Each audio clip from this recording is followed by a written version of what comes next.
Maro amin'ireo sekoly tsy miankina no nanomboka ny taom-pianarana 2024 androany. Tsy misy fiantraikany firy tamin'ny fidiran'ny mpianatra ny fisian'ny valanaretina raha ny fanazavan'ireo tompon'andraikitra. Ireo ho an'ny ankizy rehetra amin'izay zany dia nanomboka androany ho an'ny préscolaire manokana aloha maraina ihany aloha androany satria mbola misy fandaminana ny hariva dia raha pitsondray ny primaire amin'ny 9 dia ny collège sy ny lycée amin'ny 7.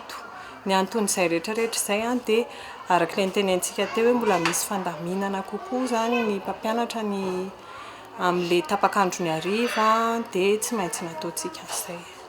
Dia normal ohatra ny isa-taona ihany zany tsy dia tena nisy akony be taminay ilay aretina fa tafiditra anatin'ny planinanay zany ty rentrée ty ohatra ny isa-taona ihany satria navita examen final tamin'ny volana jolay ny ankizy rehetra dia izany hoe tafiditra tsara anaty planine. Ho fiarovana ireo mpianatra manoloana ny tsy mikaretina, tsy maintsy noamafisina ny fepetra rehetra raha ny fanazavana hatrany. Saingy eo amin'ny elanelana 2 metatra no tsy afaka notanterahana hoy ireo tompon'andraikitra ny sekoly noho ny isan'ny mpianatra. Mikasika an'ilay elanelana indray dia iny zany no tsy possible raha ohatra ka hoe anatina kizy be dia be fa noezahana fotsiny hoe mba ho voahaja tsara misy elanelana tsy 2 metatra aloha ny elanelany fa misy place fixe kosa zany na any amin'ny cantine na any amin'ny bibliotèque na ao anaty salle de classe dia fixe ny place ny ankizy dia désinfectena isaky ny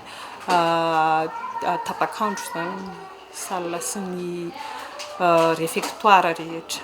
Na teo aza ny valanaretina, tsy nisy fiantraikany tamin'ny tahan'ny fampidirana mpianatra raha atao amin'ity sekoly iray nanaovana fanadihadiana ity.